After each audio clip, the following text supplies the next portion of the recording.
우리 하나님 말씀은 로마서 10장 4절부터 13절까지 신약성경 253페이지입니다. 로마서 10장 4절부터 13절까지.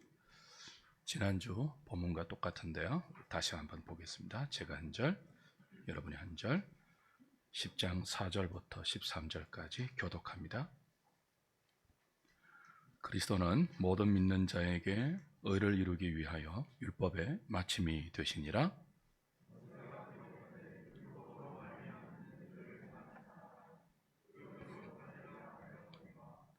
믿음으로 말미암는 의인은 이같이 말하되 내 마음에 누가 하늘에 올라가겠느냐 하지 말라 하니 올라가겠느냐 함은 그리스도를 모셔 내리려는 것이요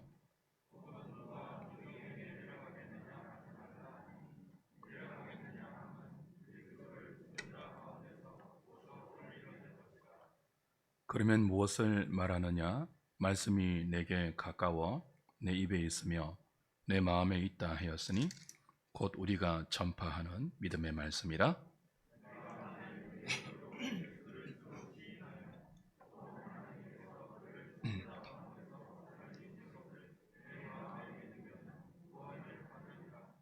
사람이 마음으로 믿어 의에 이르고 입으로 시인하여 구원에 이르느니라.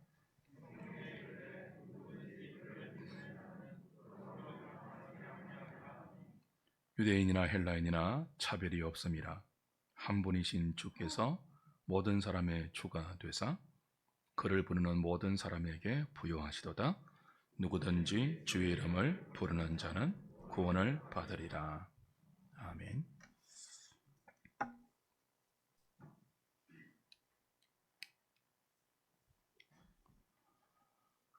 유대인들은 다른 어떤 민족도 받지 못한 하늘의 신령한 그 은혜들을 의식적인 복으로 받았습니다.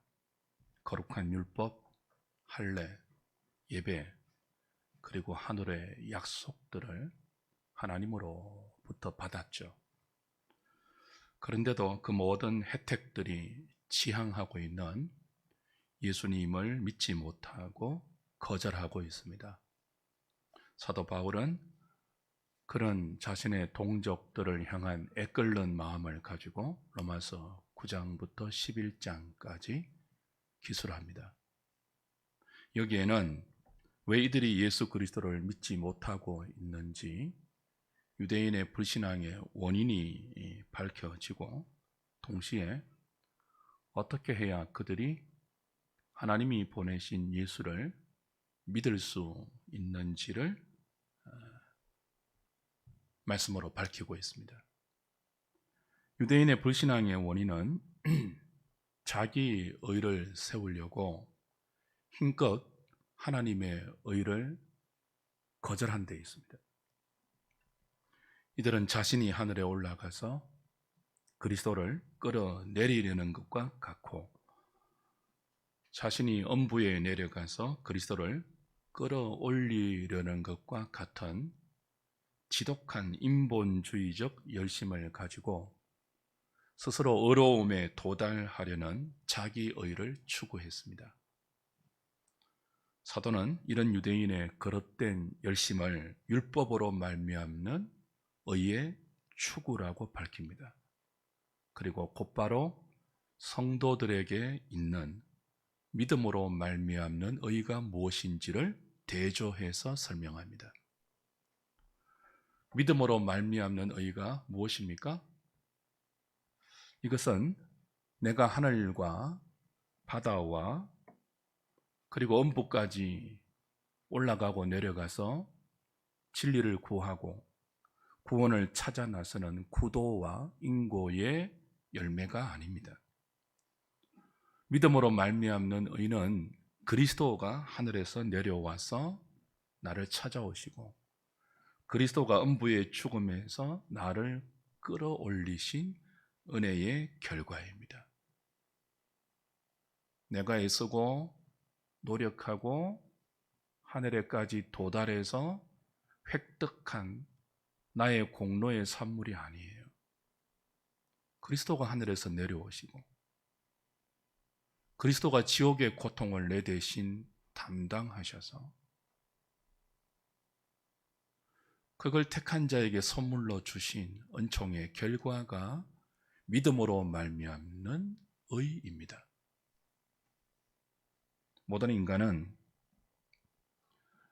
자기 힘으로 구원에 이르지 못하는 전적으로 타락한 그리고 전적으로 부패한 허물과 죄로 죽은 존재로 태어납니다.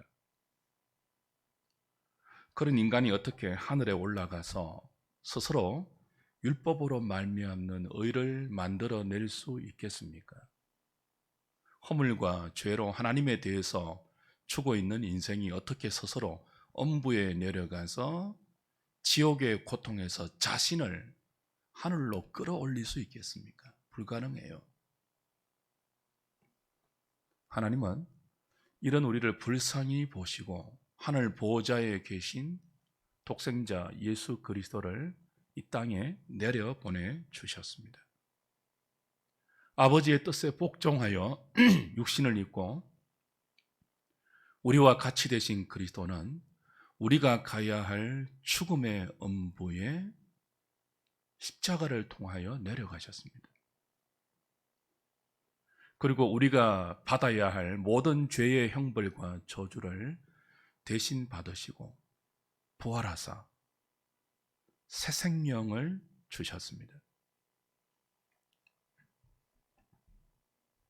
누가 주님이 행하신 이 놀라운 구원의 은총을 누릴 수 있겠습니까? 믿는 자이죠. 하늘에서 나를 위해서 내려오신 그리스도, 엄부의 죽음에서 나를 위해 부활하신 그리스도, 그분을 나의 주로 믿는 자예요. 그분을 하나님의 살아계신 아들로 믿는 자예요. 하나님은 예수님을 자신의 주로 믿고 살아계신 하나님의 아들로 믿는 자를 예수님이 이루신 의를 인정해서 어렵다 해 주시고 구원하십니다. 그것이 믿음으로 말미암는 의이죠. 믿음으로 말미암는 구원이죠. 문제는 그 믿음을 누가 가질 수 있냐입니다. 예수를 나의 주로 믿는 믿음, 예수가 나를 위해서 십자가에 죽으시고 나를 위해서 죽음에서 부활하셨다. 그 예수를 하나님이 보내셨다. 그 예수가 하나님의 독생자다. 누가 믿을 수 있냐고요. 성경은 구원 얻는 이 믿음이 하나님의 선물이다. 삼위 하나님의 신적인 작품이다. 반복해서 강조합니다. 죄와 허물로 죽은 인생에게 허락된 이 믿음으로 말미암는 구원은 그리스도의 희생 때문에, 그리스도의 공로 때문에 주어진 전적인 은혜의 결과입니다. 성령께서 택한 자에게 만들어내시는 구원을 얻게 하는 이 믿음은 우리의 결단과 우리의 선택 이전에 성부, 성자, 성령 하나님의 신적인 능력과 신적인 지혜와 신적인 열심의 산물입니다.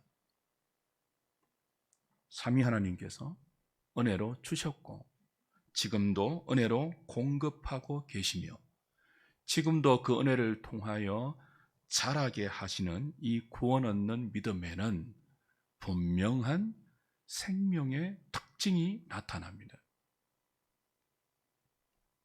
그 특징을 사도는 오늘 본문에서 두 가지로 말해요. 하나는 마음에 믿는 믿음입니다. 마음으로 믿어지는 것. 두 번째는요, 입술로 시인하는 믿음이에요. 첫 번째가 무엇이라고요? 마음으로 믿는 믿음이에요. 두 번째는요, 입술로 시인하는 믿음이에요. 예수가 나의 주, 예수가 나를 위해서 십자가에 죽으시고 부활하셨다. 그 예수가 하나님의 살아계신 독생자다라는 이 사실이 마음으로 믿어지는 것. 구원 얻는 믿음의 특징이에요. 성경에서 마음이라는 것은요, 단순히 인격의 감정적인 한 요소가 아니고요, 성경에서 마음은 우리 인격 전체를 표현하는 단어입니다. 마음으로 예수가 나의 주로 믿어지는 것, 마음으로 예수님이 나를 위해서 하늘에서 내려오신 것이 믿어지는 것, 마음에서 하나님의 살아계신 독생자가 나를 위해서 내 대신 죽음의 음부로 내려가셨고 나를 위해서 부활하셨다는 사실이 믿어지는 것. 그것이 마음에 믿어진다는 것은 그 예수님이 내 삶의 전반적인 모든 부분에, 내 삶의 전 인격에 영향을 미친다는 뜻이에요. 마음은 우리의 전 인격 아닙니까? 성경이 무릇 지킬 만한 것보다 네 마음을 지키라 라고 말한 것은 우리 전체를 말하는 거예요. 예수가 우리의 마음에 주로 믿어지는 것은요, 그 예수님이 내 삶에 구체적인 영향을 미친다는 뜻이에요. 그 예수 그리스도의 말씀이 나의 생각, 나의 말, 나의 계획, 나의 일거수일투족에 간섭하시고 나의 전반이 그 그리스도의 말씀의 간섭을 받아 통치를 받고 영향을 받는다는 뜻이에요. 그것이 무엇이라고요? 예수가 마음에 믿어지는 거예요. 우리 입술로 주여 주여 하는데 그 주여 하는 주는 로드 아닙니까? 주인, 그런 뜻이잖아요. 우리가 입술로 그리스도가 내 주인입니다, 주여 주여 라고 하면서 정작 그 주인이 내 삶에 아무런 영향을 미치지 못한다면 그 주여는 입술에 허황된 진동에 불과하죠. 마음으로 믿어지는 주여가 아니죠.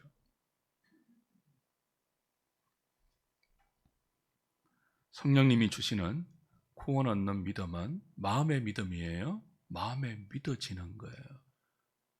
내 삶에 그분이 이래라 저래라 하는 구체적인 영향을 미치고 있는 거예요.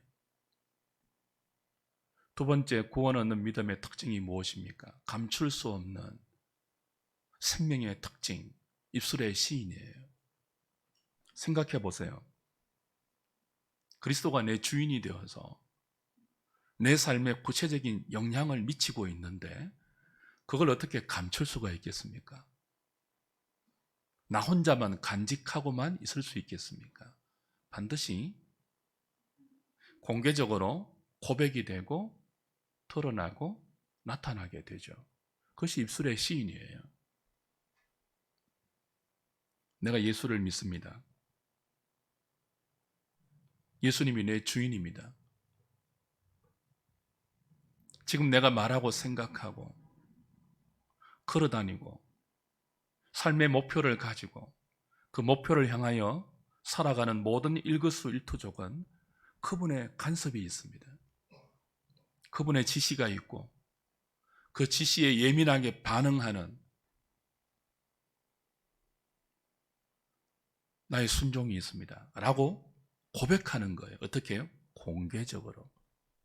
입술로 시인한다는 것은 사적으로, 공적으로 예수가 나의 주 되심을 공개하고 고백하고 시인해서 그 고백에 대한 책임을 지는 것을 의미합니다.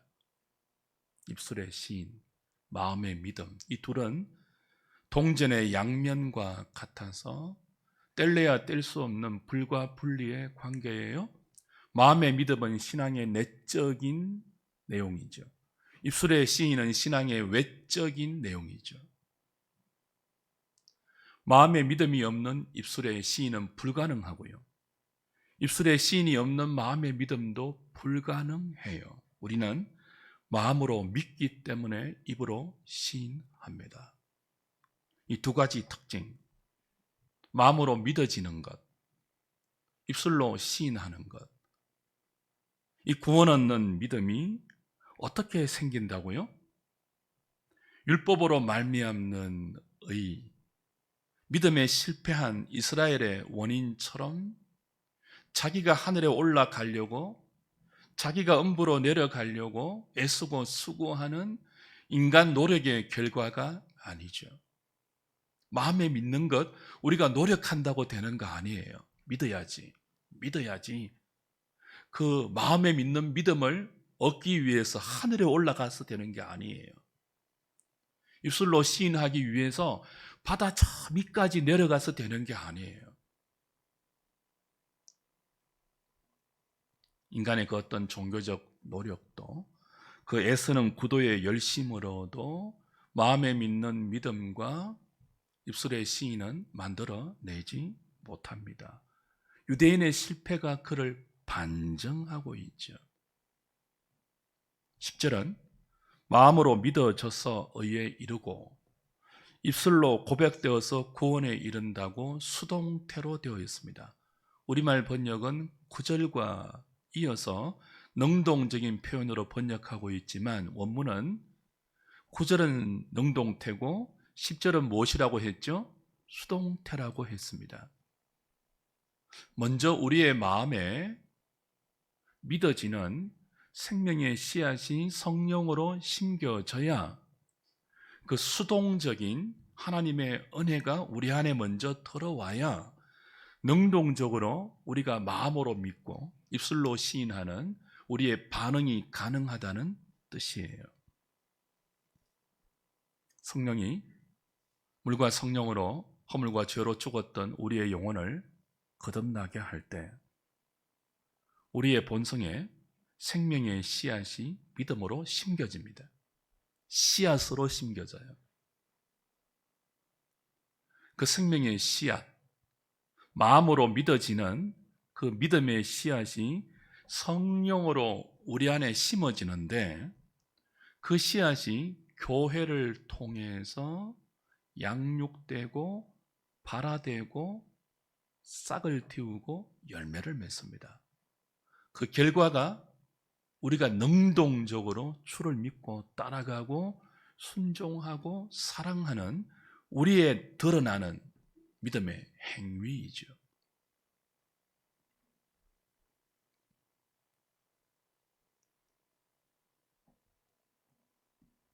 은혜와 진리의 왕노릇으로 진행되는 이 생명의 여정에 그리스도의 몸된 교회는 어머니 역할을 합니다. 교회는 진리의 말씀으로 택한 자를 하나님의 자녀로 출산합니다. 그리고 출산한 그 하나님의 백성들을 진리의 말씀으로 먹입니다. 양육하고 돌보고 자라게 합니다. 여기에는 유대인이나 헬라인이나 차별이 없습니다. 누구든지 주의 이름을 부르는 자는 부끄러움을 당하지 않습니다. 교회가 하는 일이 이것이죠. 그리스도의 몸된 교회.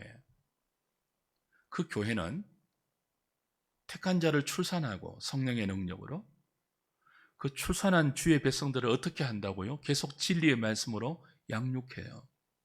진리의 말씀으로 이 거센 세상의 세파로부터 보호해요. 지켜요. 그리고 그리스도의 장성한 분량에 이르도록 계속 진리를 공급하고 생명을 공급해서 자라게 하죠. 은혜의 왕노릇으로 그렇게 하는데요. 여기에는 유대인이나 헬라인이나 지식자나 무식자나 남녀노소, 백색, 흑색, 황색, 인종의 차별이 없습니다. 누구든지 주의 이름을 부르는 자는 부끄러움을 당하게 하지 않습니다.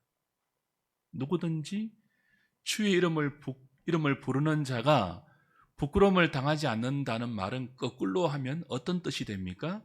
누구라도 주의 이름을 부르지 않으면 부끄러움을 당한다. 그런 뜻이죠. 여러분이 교회에 나와서 삼위 하나님을 예배하고 그분을 찬송하고 그분 앞에 기도를 올려드리는 모든 행위는 주의 이름을 부르는 것으로 표현됩니다. 그 주의 이름을 부르는 것이 다른 말로 무엇이라고요? 마음으로 믿는 거예요. 또 무엇이에요? 입술로 시인하는 거예요. 그걸 구원 얻는 믿음이라고 사도가 지금 표현하고 있어요. 그 믿음을 가진 자는 부끄러움을 당하지 않아요. 하나님 앞에서.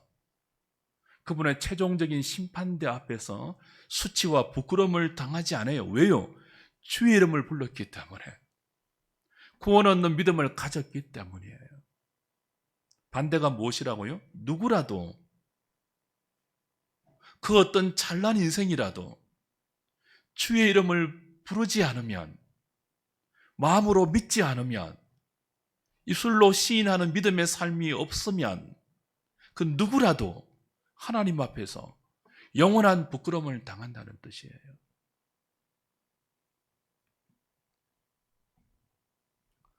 여기서 하나 주목해야 될 점이 있죠. 사도가 주의 이름을 부르는 것을 마음으로 믿는 것, 입술로 시인하는 것을 통칭하는 표현으로 쓰고 있거든요. 그리고 그것을 구원 얻는 믿음으로 표현하고 있잖아요. 근데 주의 이름을 부른다는 이 말을 사도는 요엘 선지자의 말을 인용합니다. 의도적이죠. 마지막 13절, 오늘 로마서 10장 13절, 누구든지 주의 이름을 부르는 자는 구원을 받으리라 하지 않았습니까? 그렇죠? 이건 요엘서 2장의 인용이에요. 사도가 인용한 요엘서 2장을 한번 보십시오. 의도적으로 인용하고 있는데요. 요엘서 2장.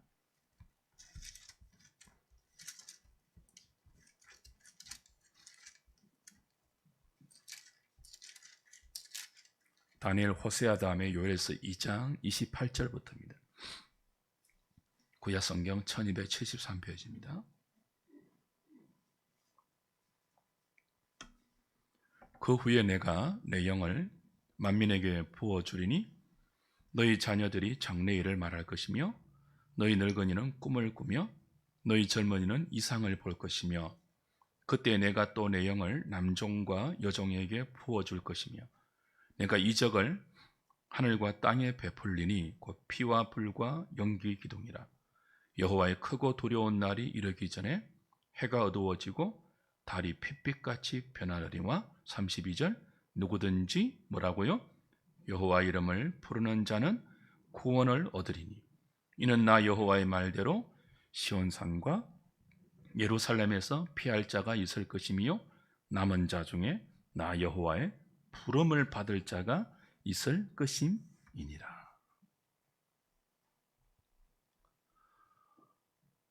여호와 이름을 부르는 자는 무서운 하나님의 심판 중에도 구원을 얻는다. 그들이 예루살렘과 시온산에서 내가 택한 나의 남은 자들이다. 그렇게 말해요. 하나님께서 택하여서 자기 백성으로 남은 자로 부르신 자들이 있는데 이들은 여호와의 이름을 부른대요. 바로 이 부분을 사도가 인용해서 주의 이름을 부르는 자는 구원을 얻는다. 그렇게 적용하고 있죠.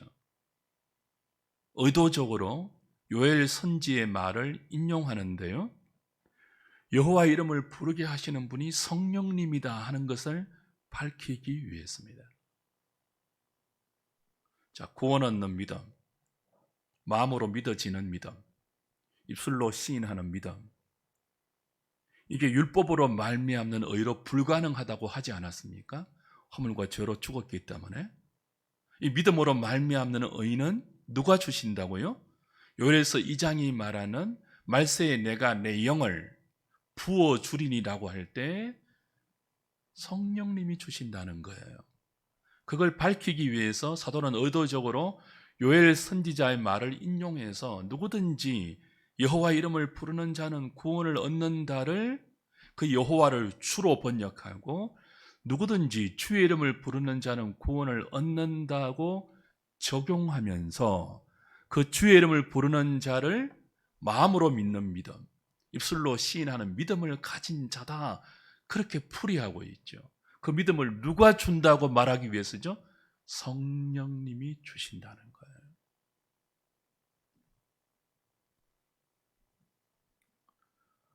구원 얻는 믿음은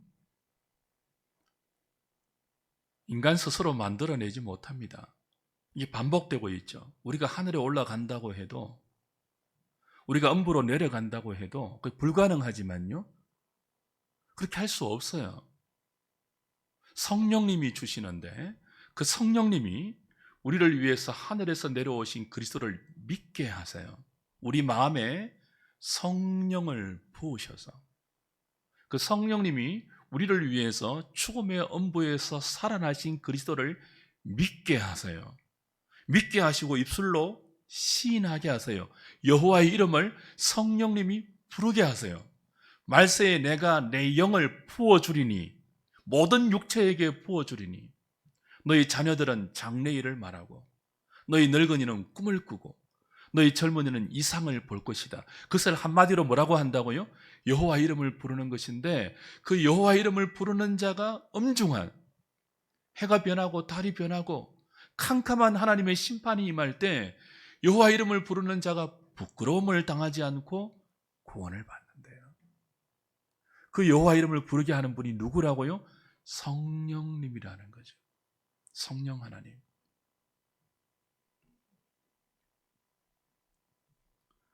여호와 이름을 부르는 것이 뭘까요? 다른 말로 마음에 믿는 것이 뭘까요? 입술로 시인하는 구원 얻는 믿음이 뭘까요? 요엘 선지자는 세 가지로 표현해요. 자녀들이 장래일을 말하는 것이다. 늙은이가 꿈을 꾸는 것이다. 젊은이가 이상을 보는 것이다. 성령을 받으면, 말세는 예수 그리스도가 초림하신 때부터 그리스도가 다시 오시는 재림의 기간까지를 통칭하는 전문 용어예요. 그리스도가 우리 위에 죽으시고 부활하셔서 성천하시면 아버지와 함께 성령을 보내시죠. 그리스도가 보내는 그 성령이 우리 가운데 오시면 자녀들이 장래일을 말해요. 현재 일만 생각하고, 이 지구촌 짧은 70년, 80년 인생 밖에는 말하지 못했던 우리의 자녀들이 성령을 받으면 이 지구촌 인생을 벗어난 영원한 장래에 관한 일을 말해요. 너희 자녀들이 장래일을 말한다. 성령을 받으면. 너희 늙은이는요, 꿈을 꿔요.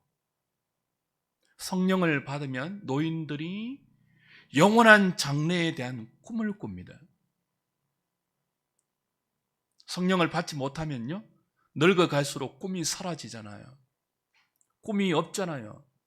더 이상 바라볼 소망이 없잖아요. 기력이 떨어지고 생각도 희미해지고. 그런데 성령을 받으면 나이가 들면 들수록 새로운 꿈이 생기는데, 하나님 나라에 관한 꿈이에요. 영원한 장래의 운명에 대한 꿈이 생겨요. 선명하게 생겨요. 성령을 받으면 너희 젊은이는 뭘 보죠? 이상을 봐요. 성령을 받지 못한, 거듭나지 못한 육신에 속한 젊은이들은요, 야망을 꿈꾸죠. 야망을 품고 살죠. 무엇이 되리라, 무엇을 하리라, 내가 몇 세까지는 어떤 자리까지 올라가리라, 그리고 절대로 다시는 내려가지 않으리라, 이 앰비션을 품고 산다고요. 그런 젊은이에게 성령이 임하면 다른 비전이 맺혀요. 이상, 다른 것이 가슴에 맺혀요. 하나님 나라를 말하고 복음을 꿈꾸고 하나님의 비전을 자기의 삶의 목표로 삼고,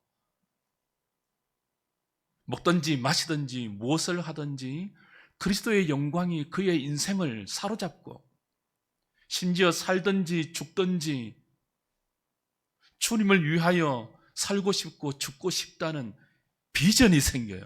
말도 안 되는 비전이 생겨요. 성령이 임하면 그걸 통칭해서 뭐라고 한다고요? 여호와의 이름을 부른다. 그렇게 설명해요. 여호와의 이름을 누가 부르게 해요? 성령님이에요. 그럼 마음으로 믿는 믿음, 입술로 시인하는 믿음, 주의 이름을 부르는 이 구원 얻는 믿음을 한마디로 말하면 다르게 말하고, 다르게 꿈꾸고, 다르게 보고, 다르게 살아가는 삶을 의미해요. 구원 얻는 믿음, 한마디로 뭐라고 말할 수 있다고요? 다르게 사는 거예요. 성령을 받지 못한 이 세상이 전부인 인생과 다르게 사는 거예요.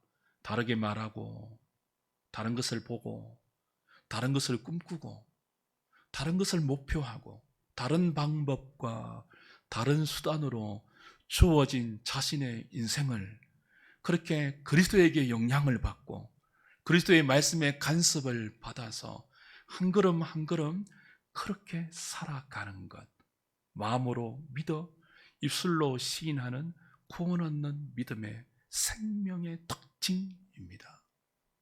성령이 택한 자를 그렇게 출산하고 만들어가고 양육하고 지키고 보호하고 자라게 하세요. 교회는 오순절 성령 강림으로 이 땅에 그리스도의 몸으로 만들어져서, 교회는 성령의 능력으로 그런 사람을 출산하여, 교회는 그런 천국 백성들을 끊임없는 진리의 말씀으로 양육하여 다르게 살도록 바꾸어냅니다. 그래서 우리 믿음의 선배들은 교회를 어머니다 그렇게 표현했습니다. 교회가 뭐라고요? 어머니다.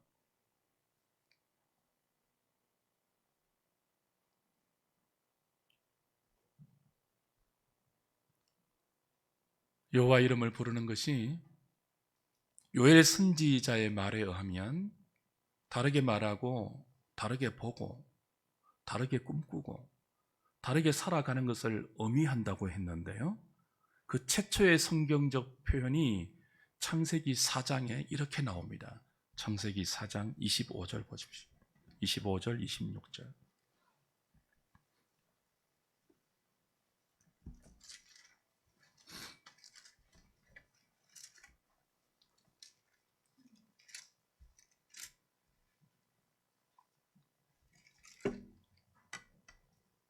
아담이 다시 자기 아내와 동침하며 그가 아들을 낳아 그 이름을 셋이라 하였으니 이는 하나님이 내게 가인이 죽인 아벨 대신에 다른 씨를 주셨다 함이며, 셋도 아들을 낳고 그 이름을 에노스라 하였으며 그때의 사람들이 비로소 어떻게 해요? 여호와의 이름을 불렀더라. 최초로 여호와의 이름을 불렀다는 성경의 표현이 창세기 4장 26절에 나오죠. 그때에 셋의 아들 에노스 때에 비로소 여호와 이름을 불렀습니다. 자, 여호와 이름을 부르는 것이 무엇이라고요? 구원 얻는 믿음의 특징이에요. 마음으로 믿고 입술로 공개적으로 고백하고 시인하는 거예요. 자, 이 셋의 아들 에노스 때 사람들이, 이 셋의 계열의 사람들 그 뜻입니다. 예수 믿는 사람들, 그런 의미예요. 아벨이 가인에게 죽었어요. 믿음의 예물을 드리다가, 믿음의 예배를 드리다가 가인에게 죽임을 당했습니다. 순교당했습니다. 하나님이 그 가인에게 죽은 아벨 대신 셋을 또 다른 씨, 생명의 씨앗으로 주셨고요, 그 셋이 에노스를 낳았는데 에노스 때에 비로소 그 에노스 때 이 셋의 계열, 믿음의 사람들이 여호와의 이름을 불렀어요. 공개적으로 자신들의 믿음을 표현하고 시인하고 고백하고 그 믿음에 대한 책임을 지겠다고 했습니다. 여호와 이름을 불렀다는 이 말은 이후로 창세기의 관용어구로 사용됩니다. 어떤 관용어구죠? 공개적인 예배 행위, 공개적인 기도 행위. 예를 들면 아브라함이 하나님께 부름을 받아서 가나안 땅에 도착하잖아요. 그리고 그때 도착하던 때부터 단을 샀고, 여호와를 위하여 단을 샀고 뭐 했다고요? 여호와의 이름을 불렀더라 그랬습니다. 가는 곳마다 아브라함은요, 자신을 위해서는 장막을 치고 하나님을 위하여 단을 샀고 여호와의 이름을 불렀어요. 어떤 뜻이라고요? 자신의 믿음을 공개적으로 고백하는 거예요. 그 예배를 숨어서 하지 않고 오늘 우리처럼 주일이 되면 공개적으로 예배당에 와서 공개적으로 신앙을 고백하고 공개적으로 하나님을 예배하고 기도하는, 여호와 이름을 부르는 창세기 관용어구예요. 믿음의 계열의 사람들의 삶의 특징을 창세기 4장 25절 26절은 단 한 줄로 표현해요. 여호와 이름을 불렀더라. 구원 얻는 믿음으로 살았더라. 그런 뜻이에요. 조금 더 구체적으로 이 표현을 이해하려면 그 앞에 나오는 가인 계열의 불신자들의 삶과 대조해야 합니다. 창세기 4장 16절부터 보세요.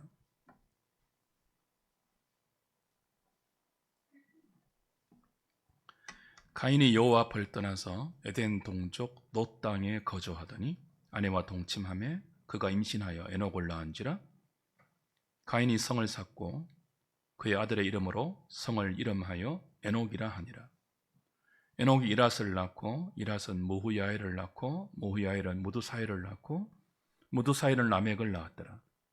그 라멕은 가인의 6대 손이에요. 그렇죠? 가인은 아벨을 죽인 최초의 살인자고 하나님께 쫓김을 당한 불신자를 대변합니다.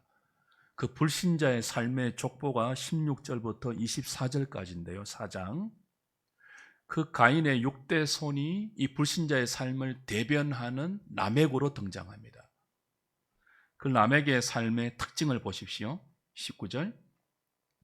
라멕이 두 아내를 맞이하였으니 하나의 이름은 아다요 하나의 이름은 실라였더라. 인류 최초의 중혼자예요. 2번 결혼한 사람이에요.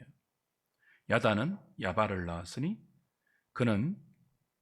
아다는 야발을 낳았으니 그는 장막에 거주하며 가축을 치는 자의 조상이 되었고 그의 아우의 이름은 유발이니 그는 수금과 통소를 잡는 모든 자의 조상이 되었으며 실라는 두발가인을 낳았으니 그는 구리와 쇠로 여러 가지 기구를 만드는 자요 두발가인의 누이는 나아마였더라.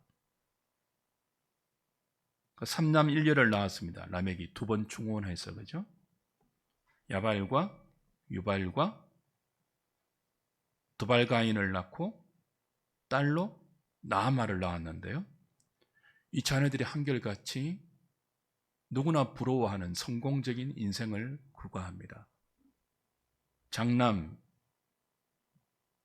야발은요, 가축 치는 자의 조상이 되어요.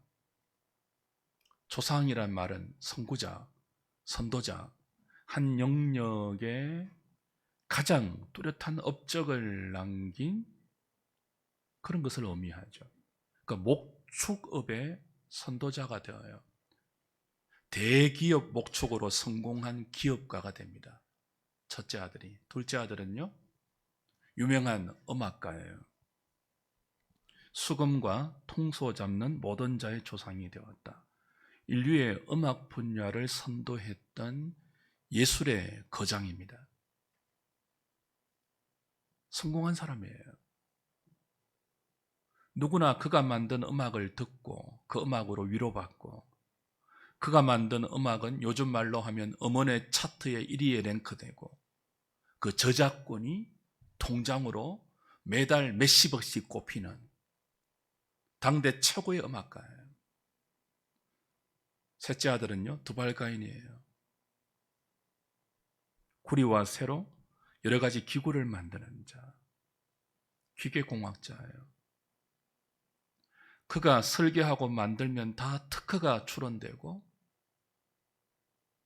그 특허권으로 세상의 돈은 다 끌어모으는 기계공학의 선도자예요. 애플, 삼성, 뭐 그런 것으로 비교할 수 있습니다. 그러니까 세 아들이 있는데 전부 한 분야의 선도자예요. 인류 문화의 리더였습니다. 대단한 성공이죠.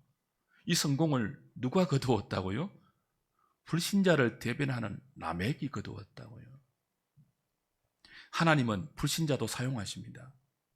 하나 있는 딸은요, 나아마입니다.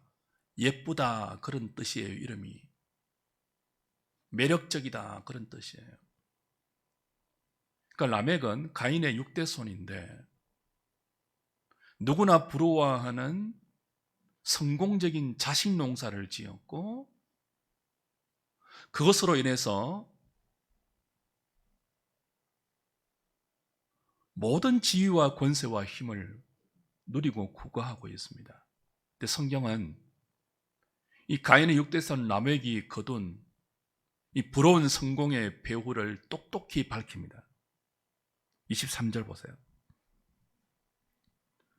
라멕이 아내들에게 이르되 아다와 실라여 내 목소리를 들으라. 라멕의 아내들이여 내 말을 들으라. 나의 상처로 말미암아 내가 뭐 했다고요? 사람을 죽였고 나의 상함으로 말미암아 소녀를 뭐 했다고요? 죽였도다. 가인을 위해서는 벌이 7배일진데 나 라멕을 위하여는 벌이 몇 배라고요? 77배 이리로다. 여러분이 성경을 보시면 23절, 24절에 이렇게 들여서기 되어 있죠. 그죠? 들여서기는 시나 노래 그런 뜻입니다. 이게 라멕이 두 아내를 앞에 두고 노래 부른 노래의 가사예요. 노래의 내용이에요. 그 노래 내용이 뭐예요? 내가 가인보다 10배나 독하게 살았다는 거예요. 가인이 하나님 앞에 7배의 벌을 받았다면 누구를 죽였어요?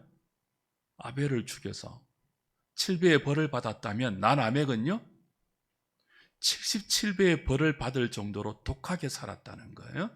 나를 상하게 하면, 내 길을 막으면 소년이든 아이든 늙은이든 젊은이든 다 뭐예요? 죽였다는 거예요. 다 죽이고 성공한 사람이 라멕입니다. 그래서 신학자는 이 라멕이 자신의 두 아내 앞에서 부른 이 노래를 칼의 노래 그렇게 부릅니다. 어떤 노래라고요? 칼의 노래. 보십시오. 그가 엄청난 성공을 거두었잖아요. 누구나 부러워하는 성공 인생이 되었잖아요. 근데 그 성공 뒤에 뭐가 있다고요? 그가 휘두른 칼에 맞아서 철철 피 흘린 사람들이 너무나 많았다는 거예요. 성경은 창세기 5장에 아담의 계보를 소개하는데요. 이 아담의 계보는 복음서에 나오는 그리스도의 계보와 정확하게 역순으로 연결되는 생명의 족보입니다. 구원의 족보예요. 이 구원의 족보에 가인 계열에 그토록 성공한 라멕의 이름이 없어요. 왜요? 그가 거둔 성공이 지옥의 성공이기 때문에 그래요. 자기 힘으로 하늘에 오르려고 했습니다. 근데 하늘에 오르려고 하는 자신을 상하게 하는 사람이 있다면 누구라도 죽였다는 거예요. 자기 힘으로 엄부에서 올라오려고 했습니다.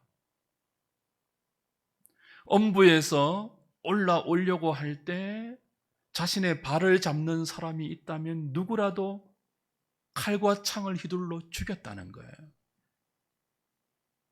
그렇게 거둔 성공이 라멕의 성공입니다. 그리고 그 불신자의 삶과 대조해서 신자의 삶을 25절, 26절 짧게 두 구절로 설명하는데 더 짧게는 한마디로 표현하는데 뭐라고 표현한다고요? 에노스 때에 비로소 사람들이 여호와의 이름을 불렀더라. 자, 보세요. 이 대조 보세요. 자, 한편에서는 가인의 계열 불신자들이 칼을 휘두르면서 그렇죠? 성공을 위하여 독하게 자신을 무장해서 질주하고 있습니다. 하늘에 올라가려고 합니다. 절대로 음부로 내려가지 않으려고 하고 음부로 내려가면 그 어떤 사람도 밟고 밟아서 다시 올라오려고 합니다. 모든 하나님 없는 인생들, 모든 성령님이 없는 인생들은 크고 작음의 차이는 있지만 본질상 이렇게 살아갑니다. 자기 힘으로 하늘에 오르려고 합니다. 자기 힘으로 엄부에서 올라오려고 합니다. 그렇게 살기 위하여 필요하면 칼을 휘두릅니다. 남의 눈에 피눈물 흐르는 것 개의치 않습니다. 라멕은요, 은혜, 양보, 손해, 다른 사람 배려, 희생, 섬김, 이런 단어들과 그 단어들이 의미하는 내용이 라멕의 삶에는 조금도 있지 않아요. 그렇게 살다가 어떻게 성공할 수 있습니까? 오직 자기의 유익과 더 높이 올라감과 경쟁에서 이기기 위해서 자신을 독하게 무장하고 칼을 휘두르는, 그것이 라멕의 삶을 대변하는 특징입니다. 그런데 그 대조적으로 한편에 가인에게 죽은 아벨의 다른 시, 셋의 계열의 사람들이 믿음으로 사는데요, 여호와의 이름을 부르면서 살아요. 여호와 이름을 부른다는 말은 공개적인 예배 행위라고 했죠. 공식적인 기도의 행위로 자신의 신앙을 고백하는 것이라고 했죠. 내 인생이 여호와가 주인인데, 내가 모든 사람이 그렇게 사는 것을 보고 마음의 격동을 받아 나도 가만히 있으면 뒤떨어지겠구나, 나도 어영부영 살다가는 이 적자생존의 정글 같은 삶에서 도태하겠구나라고 마음을 독하게 무장해서 이 세상의 시류에 뒤처지 않도록 그렇게 열심히 살려고 마음을 무장하고 무장하는데 안 되는 사람들이 있어요. 그래서 하나님, 나는 저렇게는 못 살겠습니다. 내가 살기 위해서 다른 사람 죽이고, 내가 높이 오르기 위해서 다른 사람 짓밟고, 내가 웃기 위해서 다른 사람의 눈에 피눈물 흘리게 만드는 그런 삶. 칼의 노래 부르면서 가인이 벌이 7배라면 나는 77배 받으면서 지옥 가겠습니다. 살아있을 동안에는 지옥의 성공을 거두겠습니다. 이런 삶 살지 못하겠습니다. 그러니 주께서 은혜를 주시고 나를 불쌍히 여겨서 그렇게 살지 않아도 되도록 도와주십시오. 그게 뭐라고요? 여호와 이름을 공개적으로 부르는 거예요. 그게 마음으로 주님을 나의 주로 고백하고 믿는 거예요. 그게 입술로 내 신앙을 예배로, 기도로 표시하는 거예요. 그걸 누가 하게 한다고요? 성령님이 하게 하세요.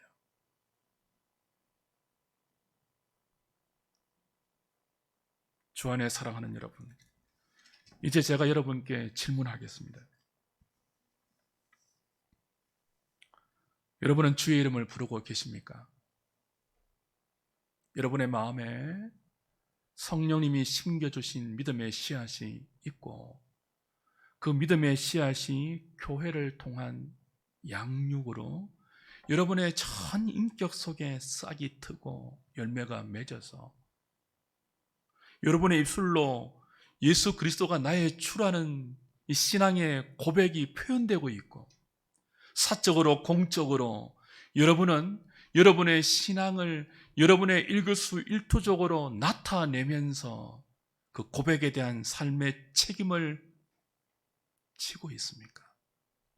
실패하든 성공하든 하나님이 책임지는 그 인생의 복된 믿음의 발걸음을 능동적으로 떼어내고 계십니까?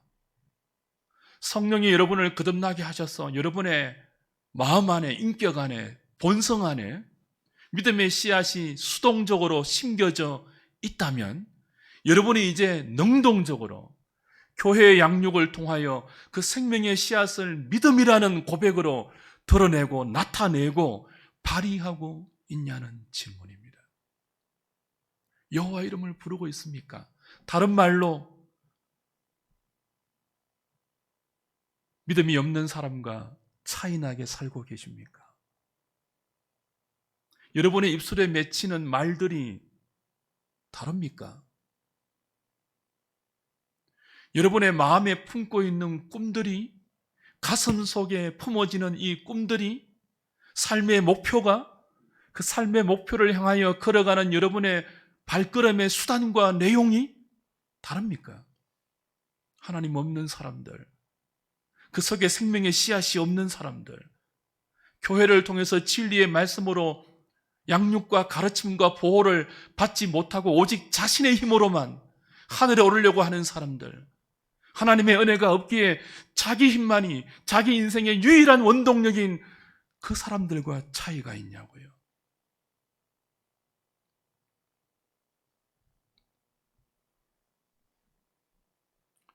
우리가 매주 이렇게 모이지 않습니까? 주의 이름으로 모입니다. 주의 이름으로 예배합니다. 주의 이름으로 찬송을 부르고 기도합니다. 이렇게 우리가 주의 이름으로 모이는 이 우리의 종교 행위에 다르게 말하고, 다르게 꿈꾸고, 다르게 보고, 다르게 걸어가는 삶의 변화가 없다면 우리의 모임은 어떤 의미가 있습니까? 율법의 의로 자기가 하늘에 오르려고 하는 유대인과 무엇이 다르겠습니까? 나더러 주여 주여 하는 자마다 다 천국에 들어갈 것이 아니요 아버지의 뜻대로 행하는 자라야 천국에 들어간다는 주님의 말씀에 비추어 볼 때 우리는 마음으로 예수가 주라고 믿어지는 성령의 사람들입니까? 그 성령의 능력으로 그 마음의 믿음이 입술로 시인되어서 성령이 주의 몸된 교회를 통하여 우리를 가르치고 양육하는 대로 다르게 말하고 다르게 꿈꾸고 다르게 살아가는 천국 백성이 맞냐는 거예요.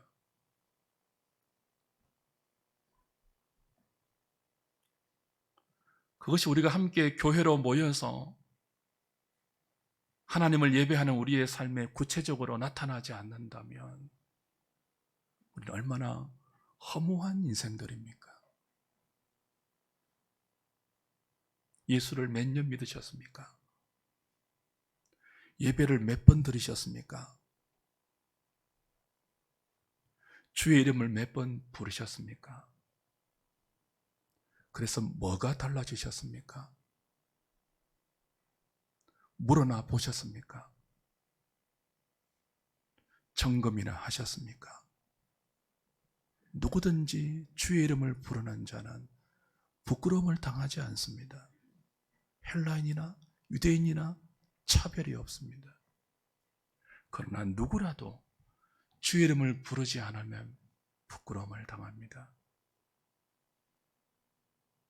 이제 우리가 주의 이름을 부르기 위해서 하늘에 올라갈 필요 없습니다.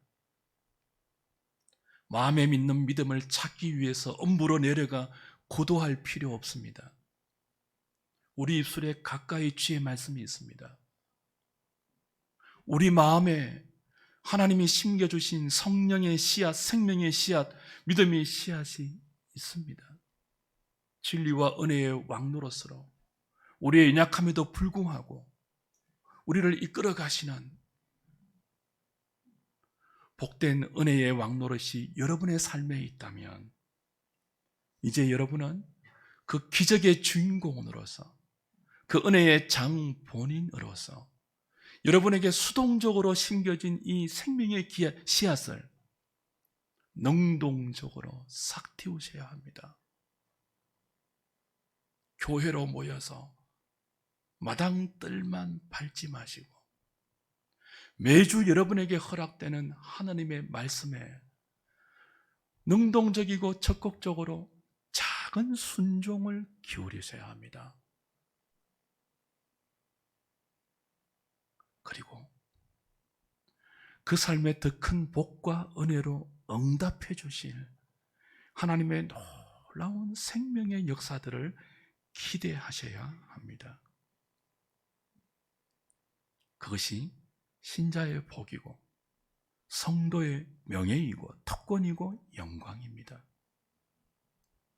그 복을 감추지 마십시오. 우리 주변에 우리가 여호와의 이름을 부르며 살지 못하도록 칼을 휘두르는 세상의 물결이 너무나 거대하고 그 기세가 너무나 이렇게 강하다 할지라도 주눅들지 마십시오. 여호와의 이름을 부르는 것으로 충분합니다. 왜요? 그건 우리가 하지 않고 하나님께서 해주시는 너무나 놀라운 기적이기 때문에 그것을 가진 자의 담대함을 감추지 마십시오. 꼭꼭 숨지 마십시오. 작은 손해가 두려워서 여러분의 믿음을 숨기지 마십시오. 여호와의 이름을 부르면서 살기로 다짐하시고 이번 한 주 그 작은 순종의 발걸음을 믿음으로 내디뎌 보십시오. 하늘에서 내려와 엄부에서 올라와 우리와 함께 하시는 임마누엘 주님의 동행의 기적이 여러분이 내딛는 믿음의 그 작은 발걸음 위에 엄청난 생명의 역사로 여호와의 선하심을 맛보게 하는 기적으로 준비되고 기다리고 있을 것입니다. 그걸 맛보고 노래하고 누리는 저와 여러분 우리 하늘의 식구들 다 되시기를 우리 주님의 이름으로 축복합니다.